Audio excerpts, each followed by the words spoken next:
11 o'clock, and we are few but very welcome in the chapel.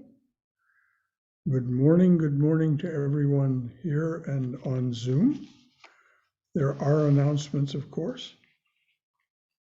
We will celebrate July 4th with an in-person gathering. July 4th is a Monday this year. We'll start with Arati at 7 p.m. in our chapel. This will be followed by a short talk about Swami Vivekananda, then by short readings and songs from congregation members. All of this will be available on Zoom using our regular evening Arati link. Sometime between 8 and 8:30, we will move to the monastery, where our traditional July 4th potluck meal will be shared. The Zoom link will close at this time. Our potluck supper will wind up at dusk when we'll go to the parking lot for some fun with fireworks. So that's July 4th. And it is potluck. So the center always provides the traditional things, potato salad, some turkey hot dogs, that kind of thing, and some vegetarian hot dogs as well. And anything that you would like to bring to share that particularly tickles your palate, well, please do on that day, Monday, July 4th. And here's a reminder that your center will be closed during August. There will be no classes and no Sunday talks. Evening Arati will continue as usual, and the Chandi hymns will be chanted in Sanskrit and English. Cindy, can you think of anything else I should have announced that I didn't think of? Okay. Very good. So we'll open with our traditional chant. Om, Om, Om, Om Sahana Bhavatu, Sahano Bhunaktu, Sahaviryam Karavahai, Tejasvina Vaditamastu, Ma Vidvishavahai.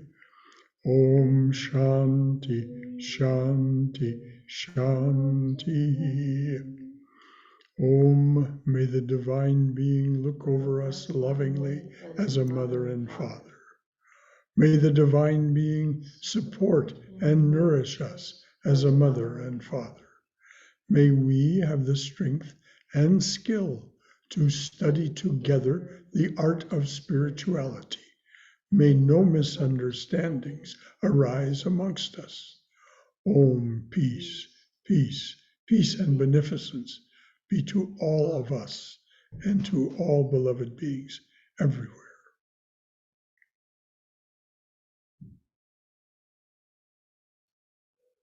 Here's some lyrics to a song. It has been set to music, but I haven't learned it well enough to sing it to you, so I'll just recite this verse.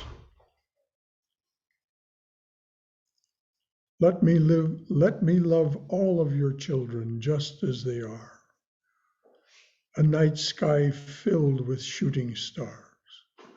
But since I'll know nothing till everything's known, a hymn sang this out, and this life has shown the truth of what St. Catherine said. I hold out my hand and pray to be led. Seat me by thy fire till all darkness is gone. I hold out my hand and pray to be led. Seat me by thy fire till all darkness is gone.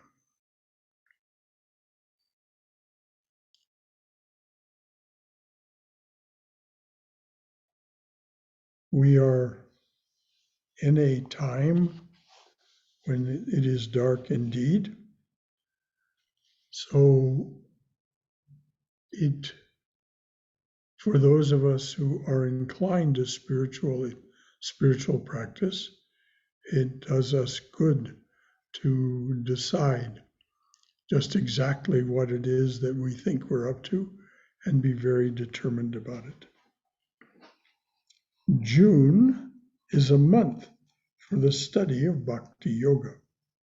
A Bhakti yogi, a bhakta, establishes a devotional relationship with God through study, prayer, ritual, and worship. This often begins with a feeling of reverence or awe, which may slowly grow into a conviction that everything, without exception, manifests God's glory and grace. As a bhakta, you practice giving every action, thought, emotion, perception, and tendency a Godward turn. All your energies and attributes, both positive and negative, are offered to the divine presence. Your prayer is for self-surrender and ultimately union with your beloved. And so this morning's topic is a Godward turn. The usual caveat: this is not meant as personal instruction for you. It is a perception from here of what Swami Prabhavananda meant by the term "give everything a Godward turn."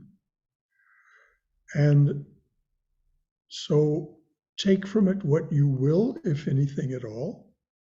Make use of it as you can, if at all. But please don't feel as if there's any personal instruction, and for heaven's sake, no dogma involved here. What is auspicious, make it your own. What is not auspicious for you, leave it to the side. So a Godward turn. We will hear a lot from Sri Ramakrishna this morning. His words and others. Why Sri Ramakrishna? Well, an avatar speaks with a particular authority, an incarnation of God. It's the difference between a cannon and a cap pistol. So many books, so many thoughts out there, including these. So we will quote from Sri Ramakrishna. For example, when the mind is freed from woman and gold, it can be devoted to God and become absorbed in Him. If it is bound, it is the bound alone who can be freed. The moment the mind turns away from God, it is bound. When does the lower needle of a pair of scales move away from the upper one? When one pan has been pressed down by a weight. Woman and gold is the weight. Gospel of Sri Ramakrishna, chapter 6. Now, woman and gold is not meant as an indictment of women, as you doubtless know. It simply is a very direct indication of what it in a man so easily generates worldly lust. For his women devotees, Sri Ramakrishna spoke in this way: man and gold is the weight on the pan. So this is about lust and greed, woman and gold. It's about our natural genetic impulse to procreate and to survive, both of which can get completely out of hand. And this is what Sri Ramakrishna means by turning the face away from God and thereby becoming bound. So before we go on, are there any comments that this gives rise to you, in you? Anything you'd like to say from your own wisdom or experience? Anything that you would like to raise as a concern or question? Anything at all? Yes, dear. I've brought this up since the first time I heard the term woman in gold, which of course I had the natural reactions to. But today, years later, I still think it's way past time to make sure that that is interpreted for today. Mhm. And it's not just, men from, he was talking to men or he was talking to women. And I mean, there are women who lust after women and men who lust after men. Oh, And yes. these are,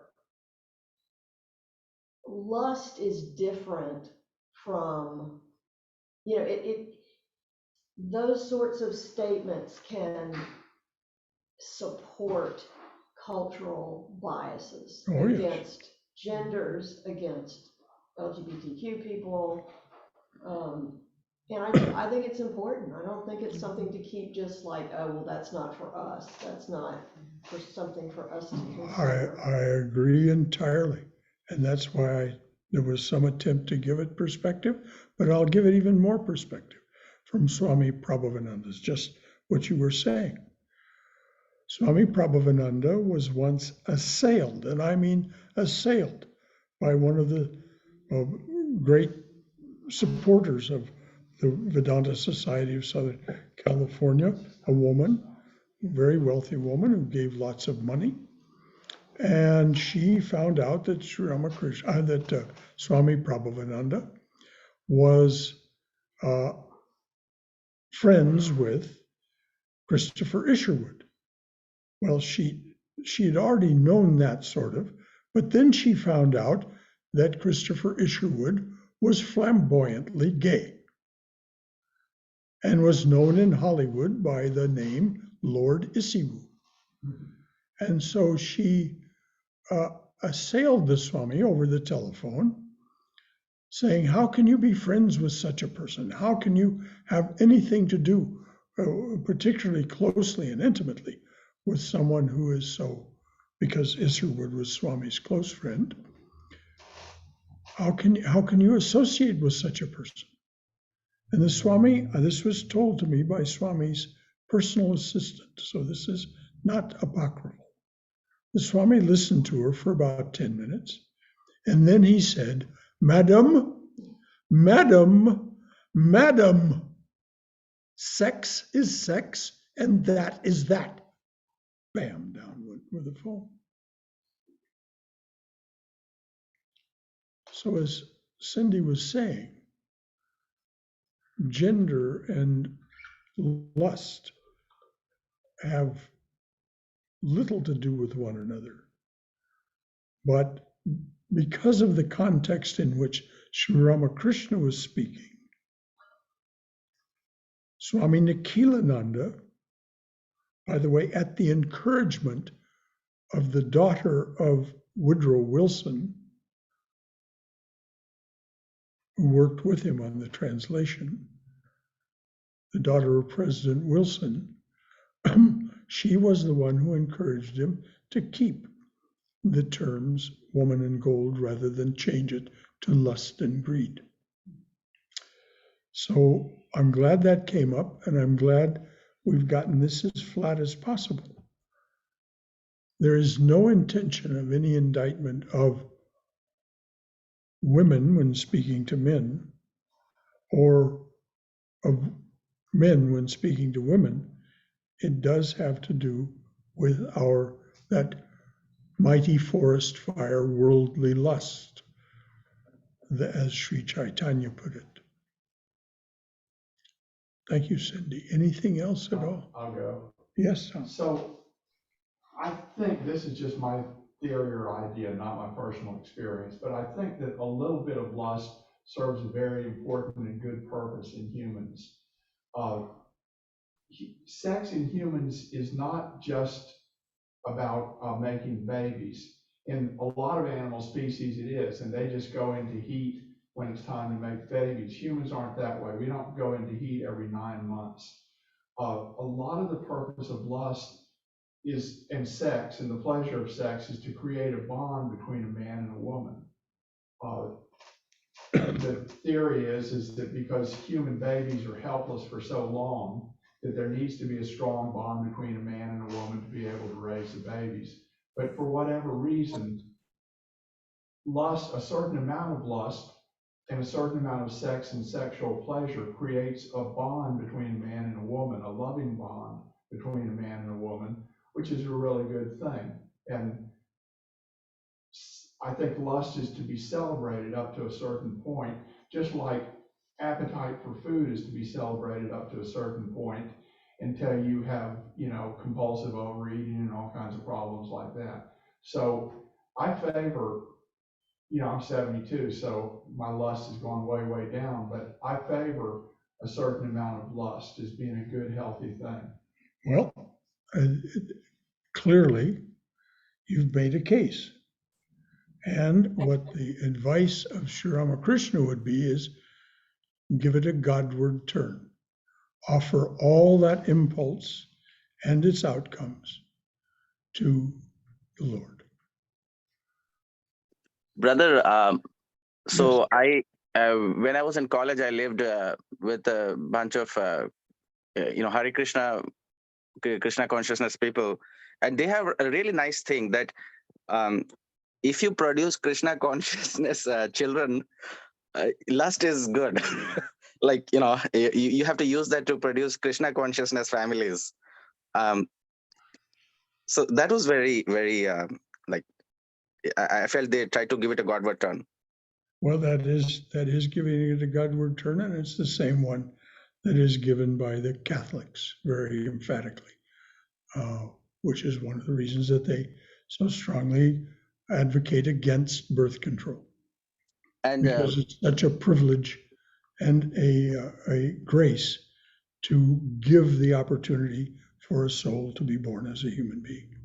And if you see like all the monks of the Ramakrishna order, and like all the gurus and all these great people who we get advice from, we should be really thankful to their parents. I mean, they might be. Very well said.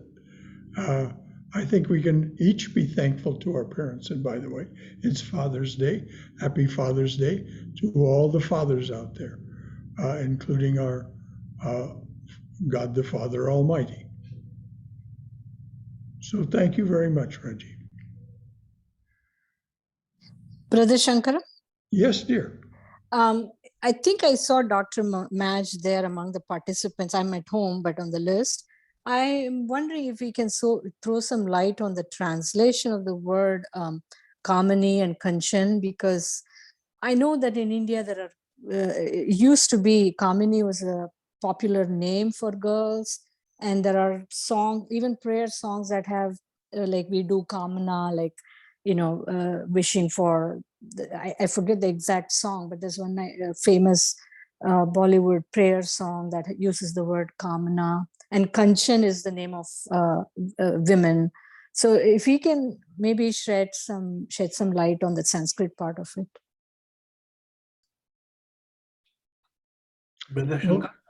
Yeah, go right ahead, dear. The original words are Kanchan and Kamini. Yes. Kanchan is gold, and it is symbolic of material wealth. At that time, gold was the gold standard, so to speak. Yes, That's what rupees were people were gold. after. Yeah, people were after gold, like they were even in this country, in California. Oh my goodness, yes. Yeah, so gold was only a standard of material gain, nothing more than that. It has been changing. Now people don't care as much for gold, even in India. Gold was a good investment at that time, so that in times of need, you can sell your gold and produce cash to tide over a financial emergency.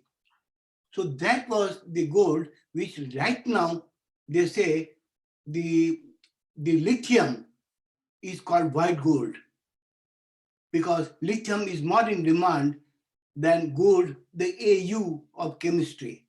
So that keeps on changing. So let us take only symbolically the word gold. Now the word kamini comes from kama, and although we translate into laksha, into lust, it is not really a lust. Any desire is kama, and the one who desires that, and that is the reason why even Cupid in English term, in Sanskrit it is called Kamadeva, Yes. because he creates desires and he makes sure, cruelly sometimes, that you fulfill his desires. So having said that, I'll go back to what you said, and you put very quickly the word procreation. But on a Father's Day, that needs to be further addressed. That when you say procreation, all sex is not for procreation. And all who are biological fathers are not emotional fathers. That is very, very unfortunate, but that also is tragically so true. So, putting everything together, the word father needs to be very carefully defined. Many times, even when I conduct the wedding, I say very clearly that all those who are born are not meant to marry, and those who marry are not meant to be parents. You have to further qualify, further qualify, further qualify, further qualify. And anyone who has been a true father knows it is extremely difficult to be father. Oh, amen. Yes, it's not easy. When you take it easy, that means you are not a good father. Thank you, thank you, thank you, thank you, Dr. Munch, for all of that. So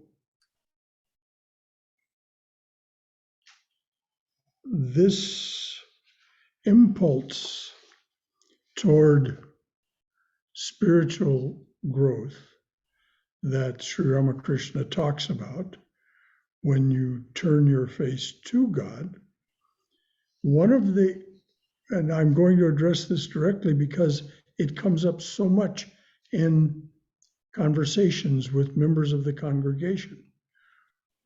People get impatient. They think, well, I've made my decision, I'm doing my practices, where are the results? Here's a little bit of wisdom from Master Wu Xin. He's a Zen teacher. Question, Master Wu Xin, I feel that I am changing, improving, closer to my goal. What can I do to give more speed to this? The Master's answer, can you fold the sky? Don't be homesick for a home you never left. Abiding in being conscious is more than mere intellectual accomplishment. The seeker must dissolve. Now, this is the ultimate goal of every one of the spiritual paths. As we discussed last week, consciousness, divine presence, the self, existence, God, the life you live, all are one and the same, which leads directly to the logic of Swami Prabhavananda's instruction, give everything a Godward turn, because everything falls within those terms: consciousness, divine presence, self, existence, God, the life you live. So the Swami said, give everything a Godward turn. This morning we will further explore what this instruction means to a devotee of the Bhakti devotional path, and how the practice of this teaching can, over time, cause the seeker, how the practice of this teaching over time can cause the seeker to dissolve into what has been sought. This is more from the Gospel of Sri Ramakrishna, chapter 5. That chapter is titled The Master and Keshab. Keshab Sen, who had become a devotee of Sri Ramakrishna, he was also the head of the Brahmo Samaj. He had invited the master to come on a steamer trip on the Ganges and invited the Brahmo devotees to come with him. And so M, the recorder of the Gospel of Sri Ramakrishna, was also among the crowd, and he recorded this, quote, "The Brahmo devotees looked wistfully at the master. Gradually he came back to sense consciousness, but the divine intoxication still lingered. He said to himself in a whisper, 'Mother, why have you brought me here? They are hedged around and not free. Can I free them?'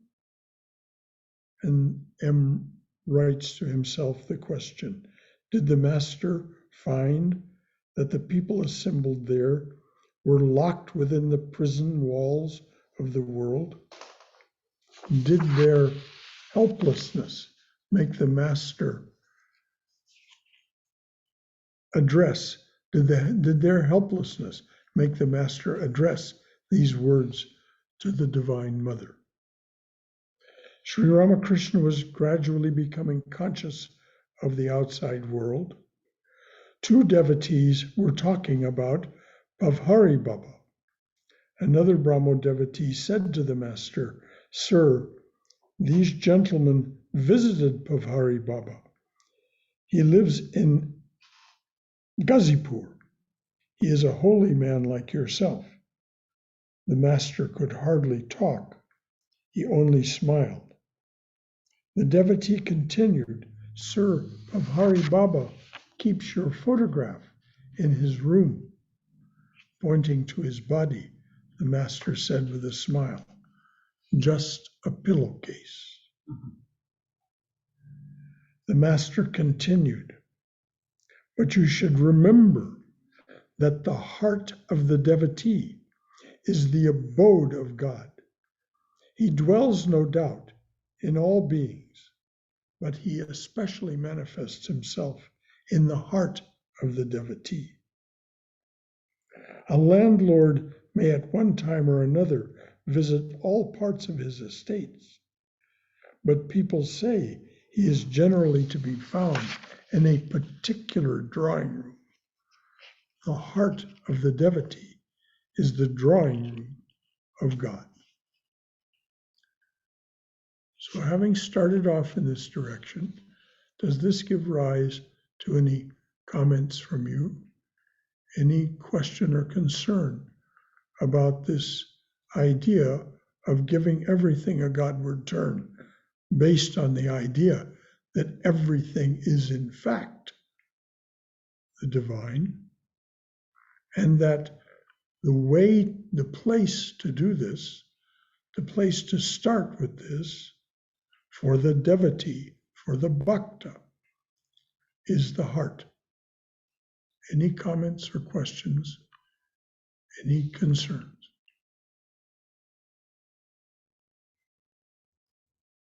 Anything at all? Oh, Hmm? Oh, you, I'm sorry. I just- thought you were gesturing to someone. Well, I was waiting to see if anybody else wanted to speak first. I just love that, and I've thought at times, you know, if this is where the divine dwells in the heart of the devotee, am I keeping this, is this a place, is this a place, my heart, that the divine would want to come and visit? Ah, very sweet, yes. Just keeping perspective thing about, okay, well, what's going on in my heart and my mind and whatever, and is God gonna wanna stop here and hang out?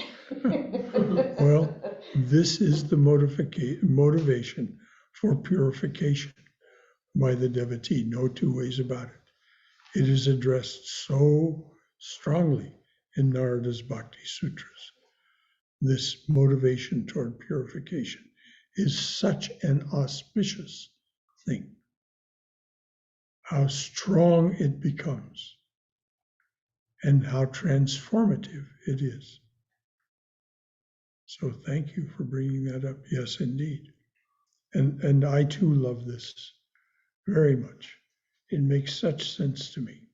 And of course, Swami Prabhupada said, let the heart center open. Let the heart center open. Feel the living presence there. Because he said, it is always there, whether the host is pure enough or not. It is always there. So anything else before we move on? Brother, you were mentioning in the talk, like Sri Ramakrishna was telling the body as a pillowcase. Mm-hmm. So what does he convey by that? Like, What do we do with the pillowcase? We take it off, we replace it with another one, or wash it and put it back on. I mean, it's just it's just the garment that Sri Krishna gestures to in chapter 2 of the Gita. The body is not to be taken as seriously as we take it. It's a garment, and we care for the garment, but when it's worn out, we replace it with another one. This is what Sri Krishna says. So this is what he means by just a pillowcase. The pillow is the important thing, not the pillowcase, not its covering, not its garment. but isn't that like we also have seen in other places where they tell like the God and the world both are same. Like he created, there is no two separate things, right? God and the world. So it's the world evolved from the God. That is also. Well, it isn't that the body is a bad thing. It's just not a thing to be taken as seriously as we take it, generally speaking. We, generally speaking, are very attached to our bodies. And it's Sri Krishna and Sri Ramakrishna, by implication here, is saying, yes, this is another created thing of God, no doubt. And so, as Cindy said, to have that impulse toward making sure that it is a fit host for the divine presence is a very sacred motivation. But to cling to the body, to take it too seriously, simply misdirects our attention. We offer it along with everything else to the divine as a devotee. We give it to a Godward turn, as you were gesturing to, Sundar. But we don't take it so very seriously, as most people do. And this is not something that is a new idea. brother, I'm almost thinking that, am I audible? You're breaking up, Rajiv. I'm almost thinking that we are in a stage in society where probably we need to tell people that the body is serious because they're taking their cars and bags and clothes seriously.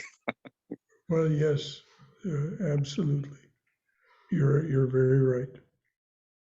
It's, the whole thing needs to be given a Godward turn, or we have to take the Jnani's attitude, which is we'll talk about in a moment. Lori? So were you just saying that the pillow is a divine presence? Well, in the metaphor that Sri Ramakrishna was using, Yeah. the body is the pillowcase. The pillow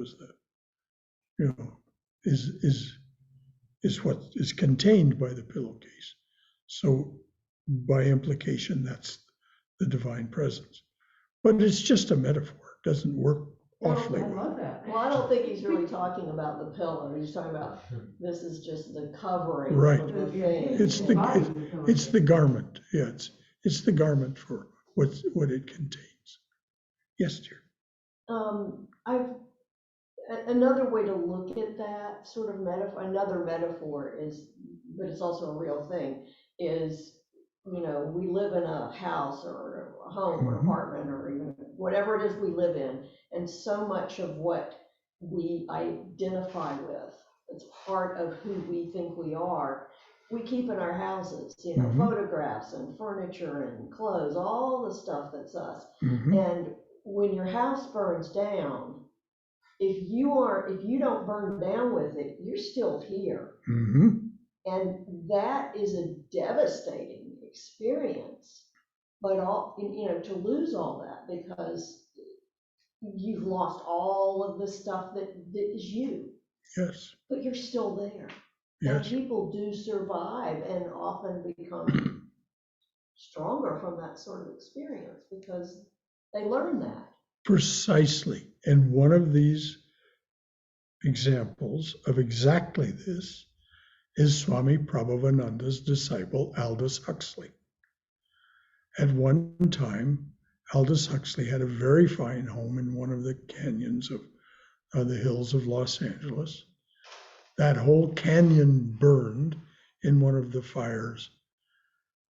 Huxley and all of the living creatures of Huxley's house escaped with their lives, but that house burnt to ashes. There was virtually nothing left. Now, that was all of his books, all of his papers, all of his records, everything that, as you say, Aldous Huxley associated with who he was. Gone. Simply nothing but ashes. And one of the devotees at lunch one time, sitting with Swami Prabhavananda, Huxley, and the others, was empathizing with him about this, saying, "Oh, Aldous, it's just terrible. You lost everything." And Huxley sat for a moment and he said, "Well, yes, I feel all that, but curiously, I also feel very free, very free. All those upadhis, all those things that we think are ourselves, as Cindy pointed out, that are not ourselves. They're simply things associated with us." He said, curiously, "I feel quite free." So it was a very profound experience for him. Brother Shankar, Yes, Dr. Bunch. it's amazing how the history repeats itself. King Janaka, in presence of his teacher Ashtavakra, who had deformed body in every way, they were doing a Gita Pathan at that time, and there was a fire in the palace. And everyone was running around, except those two of them. They continued to discuss and listen to each other. After the fire was controlled, They came to King Janaka, weren't you worried that your palace was on fire and you still are doing it? He says, whose palace? Yes. Whose palace, indeed. So that is one thing I want to discuss. The second thing, although nowadays we do not do that, in a typical Hindu puja, there is an Anga Puja. Anga Puja means worship of your own body. So that's where you recognize that body is the means God has given to us to serve a purpose. So in that Anga Puja, we start from the foot and one by one, we touch the different parts of the body from foot all the way up to the head. And then finally we say, everything is given to you, God. Yes.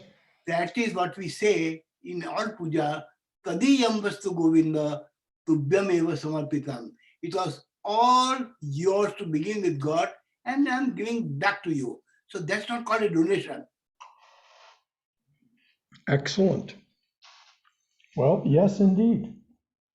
So there are many different ways to look at the same thing depending on the context that you're looking at them in.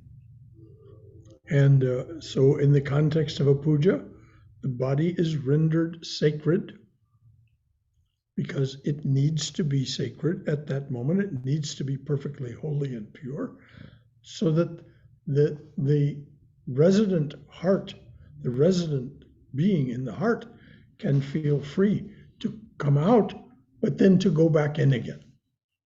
As Aditya Chaturvedi has explained to us about what happens in the puja.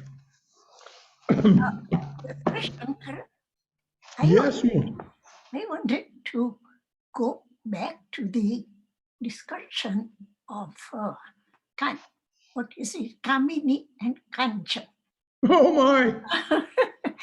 I'm sorry, but my mind is going back to that phrase. Yes. Okay. As Bhagirath explained, Kamini is representing woman. Actually, Kamini means a woman, although his interpretation was that one who desires or one who is a recipient of desire. Anyway, but it is associated with women, with gender of woman. So I'm sure Sri Ramakrishna would never, ever, point or pinpoint a woman as the culprit. I think what he meant, and we all know that, but I just wanted to specify that the lust that we are talking about is in the eyes of the beholder. Yes. It's not in the object of desire. So Yes. men may take offense, I understand why they are pinpointed. But if you go a little bit deeper into the idea, what he meant to say is that remove that lustful eyes. When you are talking with somebody, that person does not matter this gender or that gender. That person should be sexless. Yes. Genderless. Genderless. Yes. So Absolutely. that's the idea. And Brother Dhruva told me Yeah. that in the colloquial Bengali of Calcutta at the time, Yeah. the word kamini meant a cute, a very attractive young woman. Yeah. That's what it meant. True. In the colloquial Bengali of that time, was a cute, very attractive young woman. That's what kamini meant. Yeah. So all over India, Kamini is a beautiful woman. Yes. Desirable woman. Mm-hmm. So good. So be it. Now, I said I was going to contrast, not in my own words, but in Sri Ramakrishna's words, this idea of the bhaktas, that The heart, the body is the drawing room of God, and so on.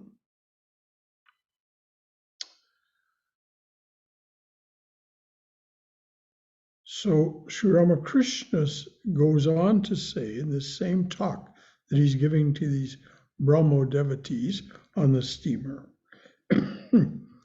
he who is called Brahman by the Jnanis is known as Atman by the yogis and Bhagavan by the bhaktas. The same Brahman is called priest when he is worshiping in the temple and cook when preparing a meal in the kitchen. The Jnani, sticking to the path of knowledge, always reasons about the reality, saying not this, not that. Brahman is neither this nor that. It is neither the universe nor its living beings. Reasoning in this way, the mind becomes steady. Then he disappears, dissolves. Then he disappears, and the aspirant goes into samadhi. This is the knowledge of Brahman. It is the unwavering conviction, satyagraha. It is the unwavering conviction of the jnani that Brahman alone is real and the world is illusory. All these names and forms are illusory, like a dream. When Brahman, what Brahman is, cannot be described. One cannot even say that Brahman is a person. This is the opinion of the Jnanis, the followers of Vedanta philosophy. But the bhaktas accept all the states of consciousness. They take the waking consciousness to be real. Also, they don't think the world to be illusory like a dream. They say that the universe is a manifestation of God's power and glory. God has created all these: sky, stars, moon, sun, mountains, oceans, men, animals. They constitute his glory. He is within us in our hearts. Again, he is outside. The most advanced bhaktas say that he himself has become all this, the 24 cosmic principles, the universe, and all living beings. The devotee of God wants to be sugar, wants to eat sugar. The devotee of God wants to eat sugar and not become the sugar, contrasting the bhakta's way of wanting to taste, wanting to experience, with the jnani's way of becoming or dissolving into. Ultimately, the bhakta also dissolves, but we'll see how. Do you know how the lover of God feels? His attitude is, O God, thou art the master, and I am thy servant. Thou art the mother, and I am thy child. Or again, thou art my father and mother. Thou art the whole, and I am a part. He doesn't like to say, I am Brahman. But the reality is one and the same. The difference is only in name. He who is Brahman is verily Atman, and again, he is the Bhagavan. He is Brahman to the followers of the path of knowledge, and Bhagavan to the lovers of God. So, anything about what has been said by Sri Ramakrishna that relates to your own experience, your own wisdom, anything you'd like to offer us from that? Or does this raise any concern or question you'd like to bring to the congregation? Brother, I think Ramakrishna is probably the first avatar or saint, whatever you consider, who has been able to sort of integrate the bhakta and the jnani and the yoga path all together. Otherwise, in the tradition before Ramakrishna, the bhaktas would sort of avoid the jnanis, and the jnanis would sort of like ridicule or mock at the bhaktas. Yes, that's is still true. And both of them make fun of the Shaktas. So And the Shaktas keep quiet. Yeah. The what? The Shaktas are those who worship the Divine Mother, Kali. Oh.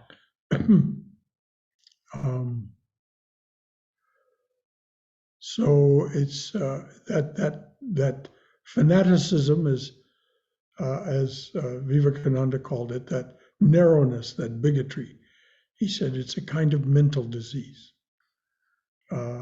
not being able to honor. And Sri Ramakrishna spoke, one of the few things that he spoke strongly against was this narrowness, this bigotedness, this unwillingness to accept the truth of others' experience and practice. Thank you, Rajiv.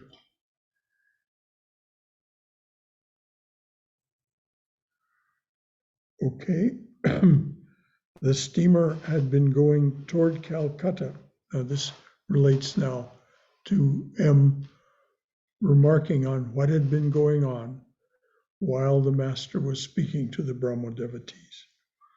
The speaker had been going toward Calcutta, but the passengers, with their eyes fixed on the master and their ears given to his nectar-like words, were oblivious of its motion. Dakshineshwar, with its temples and gardens, was left behind. The paddles of the boat churned the waters of the Ganga with a murmuring sound, but the devotees were indifferent to all of this. Spellbound, they looked on the great yogi, his face lighted with a divine smile, his countenance radiating love, his voice speaking with joy. A man who had renounced all for God and who knew nothing but God. Unceasing words of wisdom flowed from his lips. Now, this is what Swami Prabhupada was pointing toward when he said, give everything a Godward turn. Know nothing but God.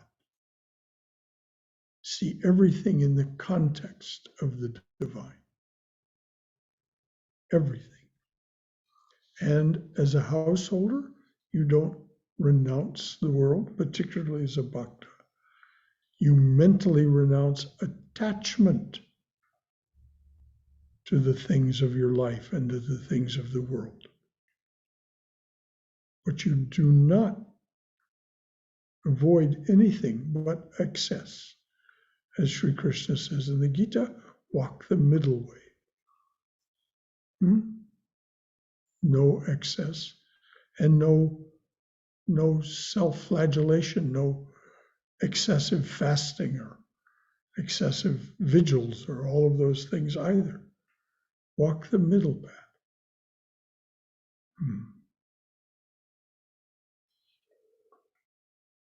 The jnanis who adhere to the non-dualistic, this is the master speaking again to the Brahmo devotees. The jnanis who adhere to the non-dualistic philosophy of Vedanta say that the acts of creation, preservation, and destruction, the universe itself, and all its living beings are the manifestations of Shakti, the divine power, known as Maya in the Vedanta philosophy. If you reason it out, you will realize that all these are as illusory as a dream. Brahman alone is the reality, and all else is unreal. Even this very Shakti, even this very primordial power, Maya, is unsubstantial, like a dream. But though you reason all your life, unless you are established in samadhi, you cannot go beyond the jurisdiction of Shakti. Even when you say, I am meditating, or I am concentrating, still you are moving in the realm of Shakti within its power. This Brahman and Shakti are identical. Now, here is the key to why the bhaktas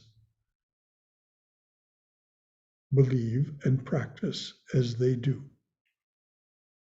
Sri Ramakrishna is about to explain it. It starts with the key statement, this Brahman, the unmanifest, and Shakti, the manifest and manifesting power. This Brahman and Shakti are identical. If you accept one, you must accept the other. It is like fire and its power to burn. If you see the fire, you must recognize its power to burn also. You cannot think of fire without its power to burn, nor can you think of the power to burn without fire. You cannot conceive of the sun's rays without the sun, nor can you conceive of the sun without its rays. Thus, one cannot think of Brahman without Shakti, or of Shakti without Brahman. One cannot think of the absolute without the relative, or of the relative without the absolute. So Sri Ramakrishna said, all these names that we use, Brahman, Shakti, Maya, so on, one is the relative, one is the absolute, the unmanifest. But they are one and the same. As he said in another context, water still and water in waves. The waves, the vibration of consciousness. Water still and water in waves, same water. It is one and the same reality.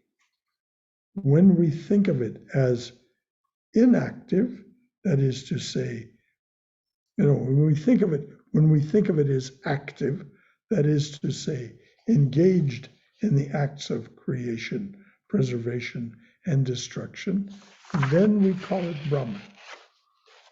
But when it engages,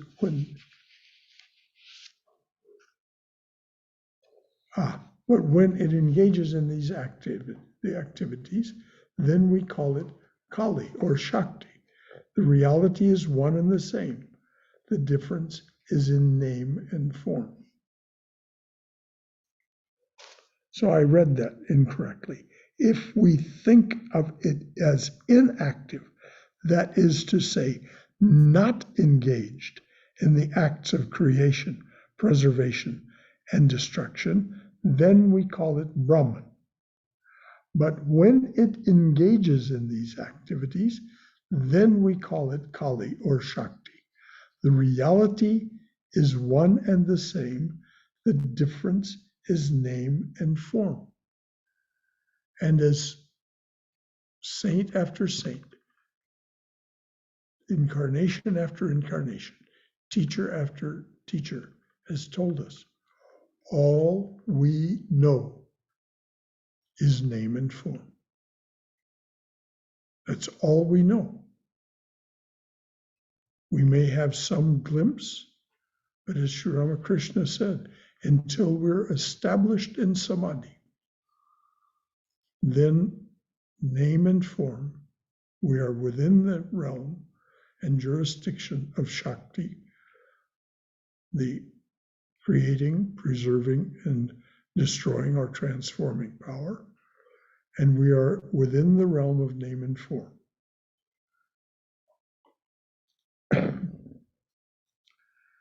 And so the bhakta thinks of all these names and forms as the divine being, by doing that, she gives them all a Godward turn.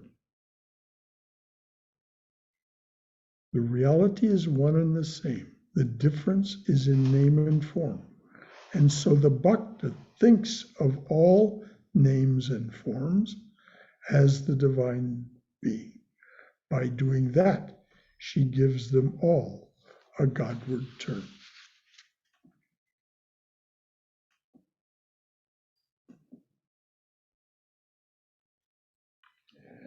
All right. Anything at all from anyone about anything that was said or anything else that this has given rise to you, in you? This is meant to be stimulating to our minds, our faculty of reason, our feelings, anything of your thoughts or feelings. Please do Brother feel. Shankara, Yes, dear. can I ask something? Of I course. mean, it was beautiful the way you explained the water and the waves are the same, the vibration versus the still water. But when you were giving the fire example, when you said fire as its burning form versus the fire, when you think of the fire, you also have to acknowledge it has a way of burning. But somehow that raised a little bit of doubt. Like we think God as is the reality and the world is expression of God, his expression. But we want to always think there's more to it. Like there's something more besides just what we're seeing. Maybe it's the cosmic and the galaxy or whatever. That is, what I mean is that it's not all. Like it is one of the symptoms and one of the characteristics of God, the fire and the other things, but it is not all. Is that, is there more to God than just the world? Yes. Well, dear heart, what is meant by the words omnipotent, omniscient, omnipresent? What is meant by the word infinite, eternal, changeless? There is simply no way that our minds can contain even a fragment of this. As St. Thomas Aquinas said, draw a circle around all you know of universe, and God can barely fit a toe there. Now, this was the great St. Thomas Aquinas. Draw a circle around all you know of universe, and God can barely fit a toe there. So no, it is all of our language, And this is why the poetic and musical aspects of language are such a powerful thing for us, because they somehow include an extra dimension.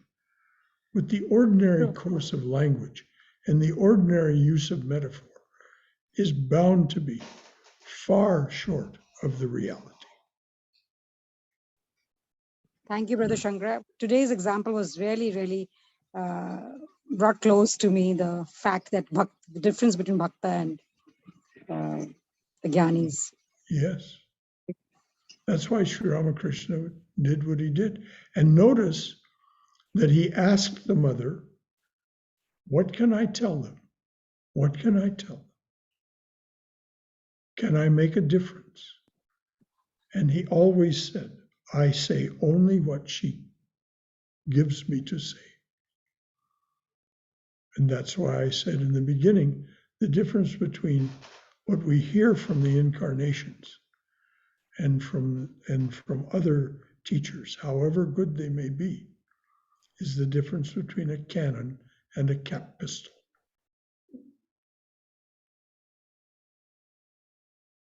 Brother, this is Gaurav. Yes. Good to hear from you.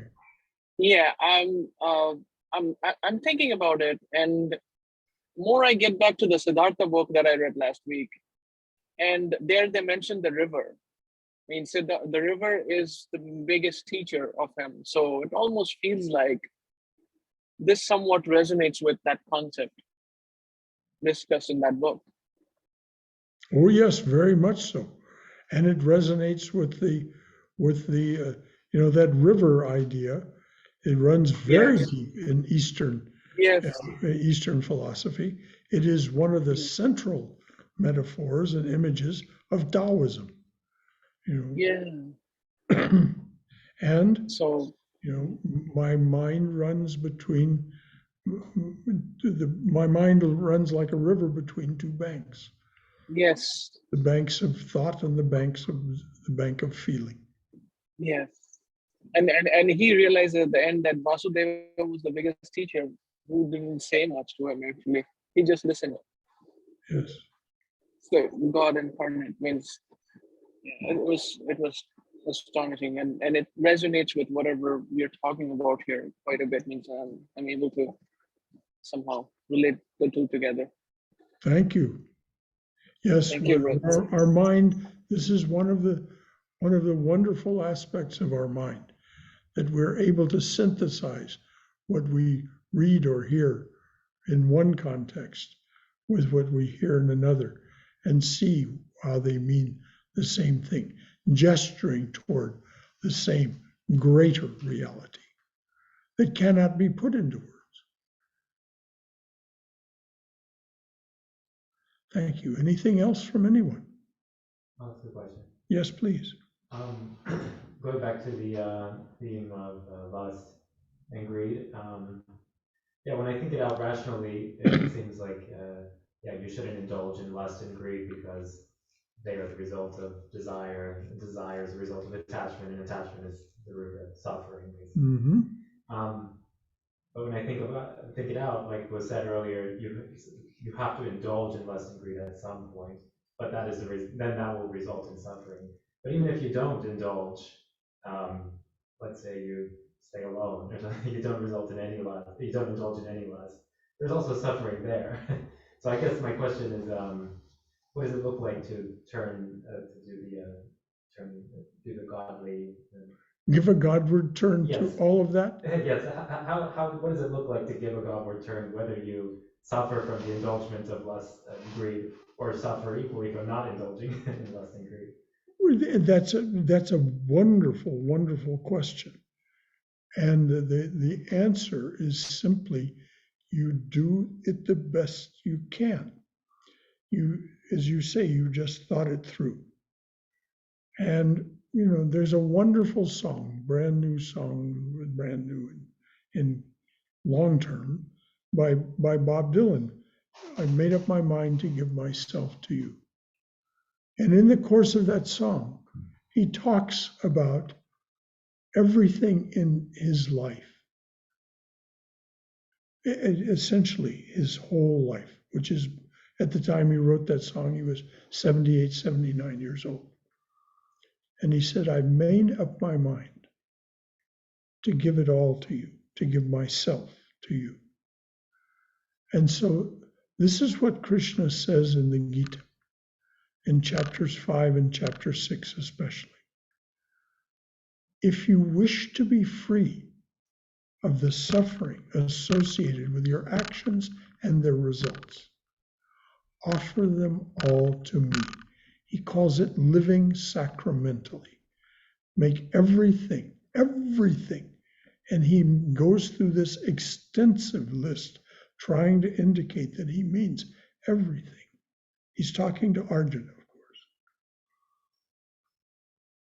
Offer it all to me. And if you do, before you do it, as you're doing it, after you do it, then you will be free from the karmic results of those actions and their results. You will increasingly feel free from your attachment to the world, and you will be happier, simply happier in your heart. It is a matter of, and it is a matter of, at first, daily practice. You get up in the morning and say, I offer this day to thee, this day and all it contains. And then you may enumerate some things if that's the way your mind works. And then it gets down to hour by hour, minute to minute, to where you're having that feeling of offering everything to the divine as you're beginning it, as you're doing it, and as you complete it. This is a practice especially recommended by Swami Sri Dharananda in his commentary on the Gita. As you begin, as you continue, and as you finish, just remember, this is offered to thee. Did I get it? Thank you. Anything else from anyone? This is wonderful. This is exactly what we do. This is class. I think what Roberto brought up is just really important to bring up, and to remember that what you said in the beginning of the talk, this is not dogma or instruction, and they're all just ways of looking at what we're doing here, what we're trying to do here. And it's not about, you can't have relationships, you can't have sex, you can't be interested in other human beings. It's about seeing everything as it is. Yes. And understanding that it's all name and form only. It is a creation, a kind of dreamlike creation of the divine power, Shakti or Kali. And it is here now and gone the next moment, or the next hour, or the next year, or the next lifetime. It is, there's no way you're going to be able to cling to it. And all clinging to it is a form of suffering. Thank you, Cindy. Yes, exactly. It's all just a way of talking about it. Was there something back here? Yes. We were talking about earlier being a fit host, and God dwells in the drawing room of the devotee. Mm-hmm. So when we realize that we are not really a very fit host, then how do we find a balance between making ourselves fit, at the same time offering whatever things are unpleasant within us? Like, for example, we might be having anger or other kind of unpleasant feelings. So offering them versus making that self-effort to make ourselves a fit host. Offering those unpleasant feelings, those unpleasant experiences is purification.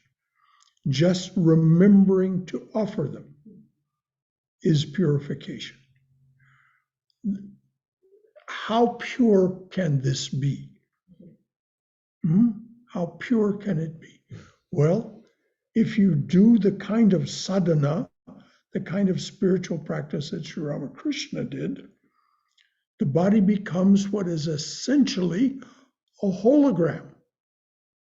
When that shrine picture was taken of him, the photographer's assistant went to adjust his clothing at the photographer's instruction, and Sri Ramakrishna floated up off the floor. And Naren, later Swami Vivekananda, rushed forward and said, "Don't touch him, let me do it." Sri Ramakrishna's body was no longer material in the sense that this body sitting here is material and weighing down on this seat. It wasn't that anymore. It had become ethereal. It had become something very different from, it had become like the description of Adam and Eve in the Garden of Eden. They were not material beings. They were ethereal beings before they ate of the tree of knowledge of good and evil. They were ethereal beings. And so we have now become material beings, and this is emphatically, very strongly so, according to the teachers of India and other traditions. If you read Richard Rohr's The Universal Christ, you'll see the same teachings, that this is a dark time in which we have become very material indeed. But this time is ending, we are told, and a new era is emerging, at the height of which we will become ethereal again as human beings. In other words, our subtle body will remain, but not our material body. Because we'll quit taking ourselves so seriously. In part, yes, exactly. But you know, Niranjana, this is exactly the thing that Sri Krishna addresses so explicitly in chapters 5 and 6, exactly how to go about just what you were talking about. How do I do this? And as I say, it starts off as an intention. Then that intention becomes a practice. The practice becomes more and more and more a way of being rather than a way of thinking and then acting. It becomes a way of being. Then there is a great freedom and happiness, which is what Sri Krishna promises at the very beginning of his introduction of karma yoga. He said, even a little practice of this yoga will free you from the terrible wheel of rebirth and death.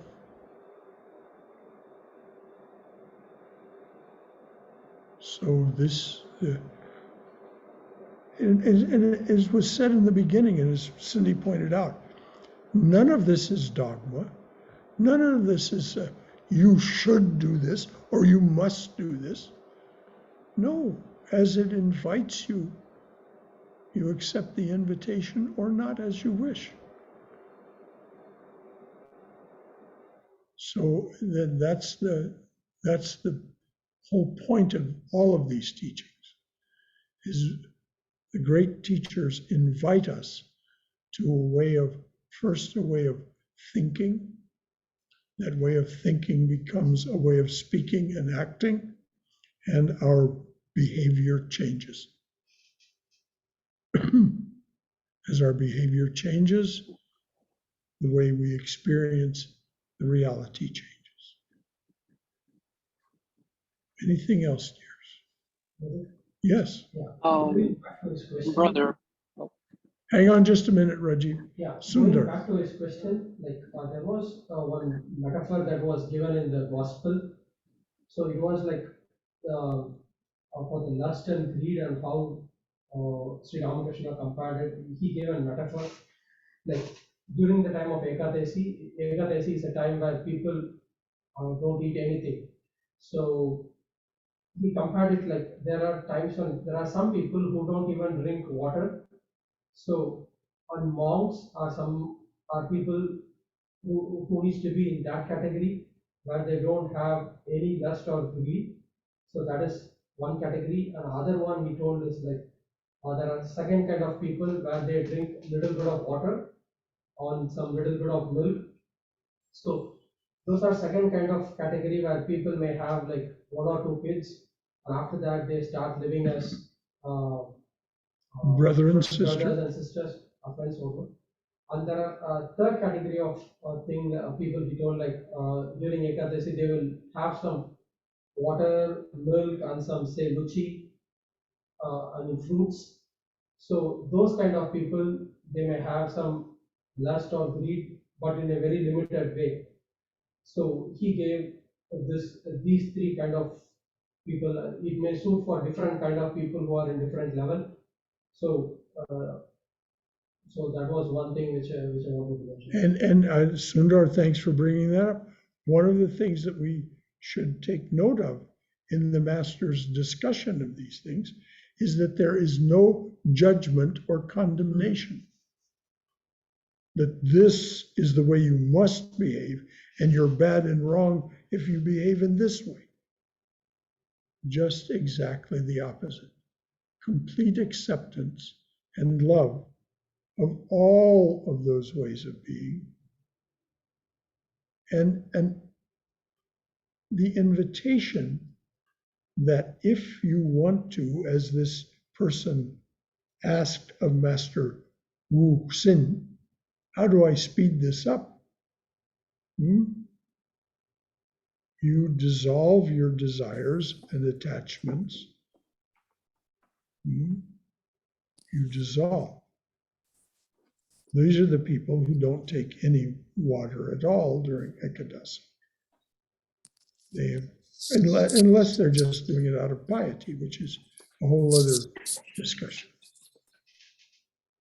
So thank you, Sundar. Now, Rajiv, did you have something? This is Gaurav. Yes, brother. This is like a couple of weeks ago. Like I backed my car into the garage and I damaged the car and portion of my house. It was a mess.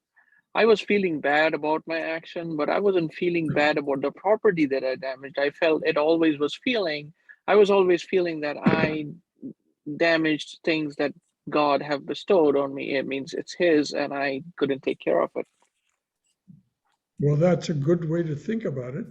But the thing about when we have incidents like this happen, what is it that it points to? That in that moment, we somehow lost control of our attention. It isn't that you don't know how to drive a car. You do know how to drive a car. You've done it hundreds and thousands of times without such a thing happening. But in that moment, something pulled your attention away from what you were doing. So what is the instruction? The more I can do whatever trains me to control my attention and intentions, the less likely this kind of thing is going to happen. But there's no reason to feel bad about any of it. You have nothing to prove to anyone. No one. So this happened. I felt bad that I didn't take care of, I don't know, I didn't take care of God's property or something. That was the first thing that occurred to me. I was feeling bad on that. That is an auspicious way to think about it. And it does provide the motivation, the zeal, as Swami Swahananda said, to cause us to be more and more attentive to what we do.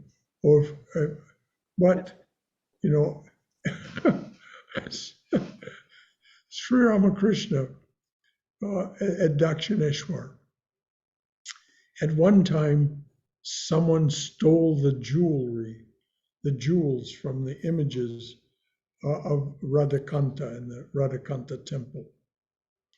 And Mathur was beside himself.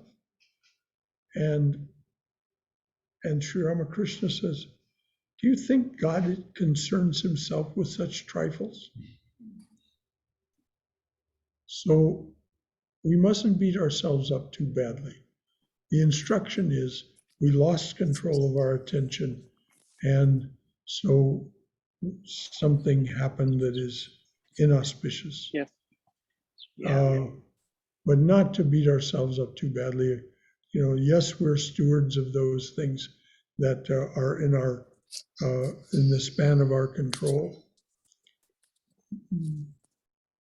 But as they say somewhat more crudely in Texas, stuff happens. Shankara, yes. If I may, I find it easier to be gentle on myself when I remember that life happens for me, not to me. Ah, yes. And that brings up what Rumi wrote of the things that Rumi wrote, assume life is rigged in your favor, Yes. which is one of my all-time favorites. Say it again aloud for us. Assume life is rigged in your favor. Yes, exactly. And why? Because we're not a human being having a divine experience. We are a divine being having a human experience. We are the divine being having all these human experiences. It's all that. Oh my gosh. Brother Shankara, I want to, oh my gosh, we just had an experience day before. Remember that there was a severe storm in Atlanta 3 days ago. And right before our eyes, our house was hit by the tree in front, and the whole tree fell over our upstairs window. Oh my. But look at this God's grace that just by hair's breadth, by 1 inch, the tree remained away from the window. It just laid on the roof, and it is totally over the house. But without breaking the window, it just stopped there. And great gracious. I said, this is a proof that universe is working in your favor. That's what Amadas was saying. But then I have a question. Those were not so lucky, say dying in war or murdered or you know what, all this crime and all that. Do you mean to say that God was not loving them? No, of course he was loving them. As it says in the evening prayer. You know, God loves us all without exception and without distinction. But just exactly the workings of karma are completely beyond us. This is what Vivekananda points out. There's no effect without a cause. Now you just try to determine all that went into that cause. And this is one of the benefits of so-called mindfulness meditation. A practice of mindful meditation is to try to find all those things that went into the effect, and then to try to determine all of the things that will happen now that the effect has now become a cause. And you can do it by doing it as simple as eating a banana, which is one of their exercises. Where did the banana come from? And it just goes on and on and on. The regression is infinite. And so then what is going to happen as a result of my eating the banana? The progression is infinite. And it completely defeats our left mind, which is the whole idea of the koans of Zen Buddhism, is to defeat our ability to think that we understand things with our left minds. So what happened to your house, as Rumi would have said, well, this is an instance of it being rigged in your favor. The neighbor whose house was, the whole roof was caved in and all the upper story was devastated. What do we say to them? Nothing except, I'm sorry, how can I serve? How may I serve? I think that we need to be careful about seeing God or the divine as nothing more than our mother or father. It's not that there's anything wrong with, tuning into that aspect. But because when we get into that, it's like, oh, well, they loved us and they didn't love my next door neighbor. They must have not loved them, or they must have done something bad. it's not about that. It doesn't work that way. No. And when I hear people, something good happens, they say, oh, God is good. Well, when something bad happens, they don't say, oh, God is bad. But, it's all God. Yeah. Well, it either it is or it isn't, Right. But, And there are strong arguments to be made, as Vivekananda says, on both sides of that case. that God isn't. Yeah, and he comes down, of course, on the side of God is. You mean God is a being or God is a concept? Well, you just have to read through the talks of Jnana Yoga. He goes through the case that is made by the atheists that there is no such thing. They're the materialist case. And then he disassembles it.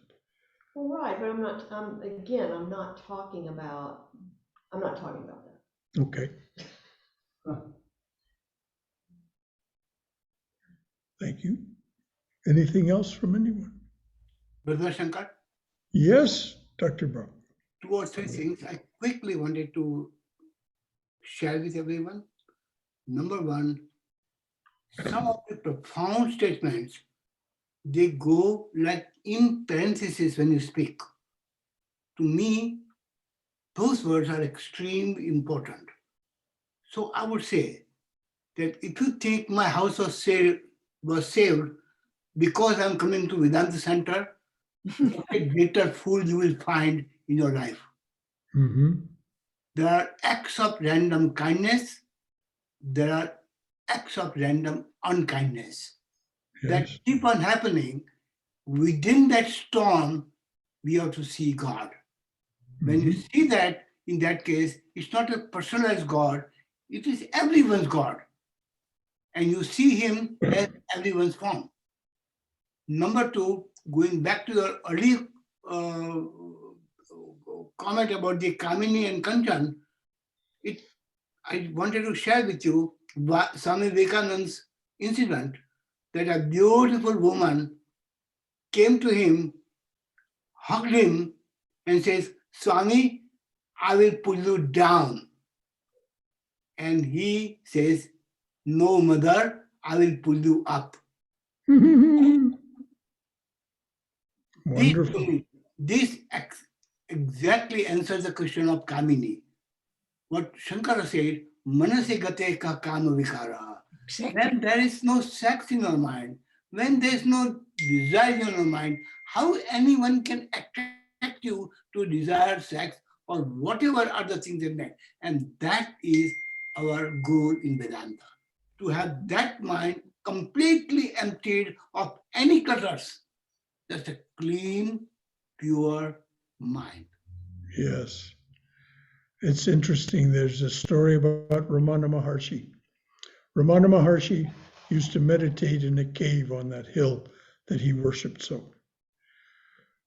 In those days, there were still tigers at liberty in that part of the country. And his disciples were very concerned about him.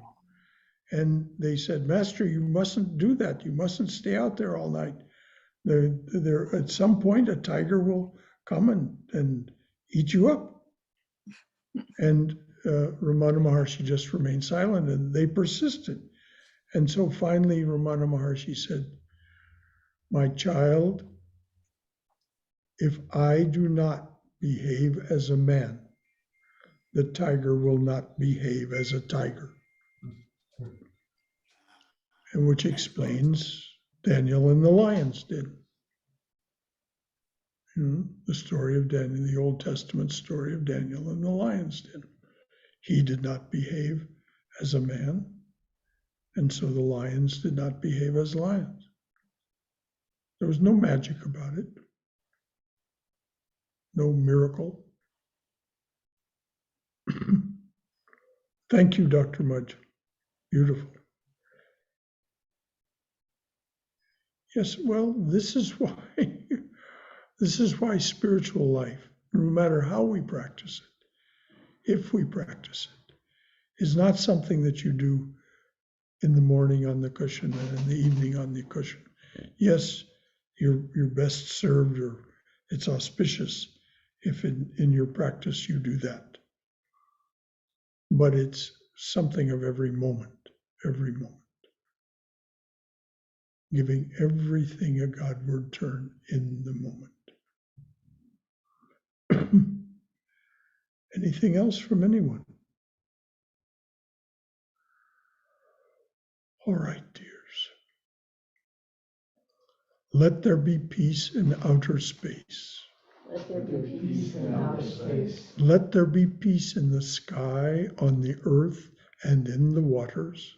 Let there be peace in the sky, on the earth, and in the waters. Let there be peace in the herbs, the plants, and the trees. Let there be peace in the herbs, the plants, and the trees. May the gods be peaceful. May the gods be peaceful. May the whole universe be pervaded by peace. May the whole universe be pervaded by peace. Let this infinite, universal peace prevail throughout my being. Let this infinite, universal peace prevail throughout my being. Om Shanti, Shanti, Shanti. Peace, peace, peace be unto us and to all beloved beings everywhere. Jai Sri Ramakrishna Jai Ma. Jai Sri Guru Maharaj Ji Ki Jai. Durga, Durga, Durga. May we be safe, may we be healthy, may we be cheerful, may we have peace of mind, may we go forward in the loving and protective embrace of the Divine Being as our Mother and Father. Jai, Jai, Jai, Sri Guru Maharaj Ji Ki Jai, Durga, Durga, Durga. So, that's it for today. Until tomorrow at 7:30, when we'll take up the book Love Poems from God, Mother willing, and Tuesday, the Life of Holy Mother, at that time and on Tuesday evening. And then on Wednesday, we're reading and discussing Swami Ranganathananda's wonderful talk on divine grace. Saturday, this coming Saturday, as far as is known, there will be a class on How to Know God by Swami Prabhavananda, the commentary on his translation of Patanjali's Yoga Sutras, and then next Sunday's talk, which is titled Surrender. So, sayonara. Bye, everybody. Bye, Zoomies. Thank you, brother.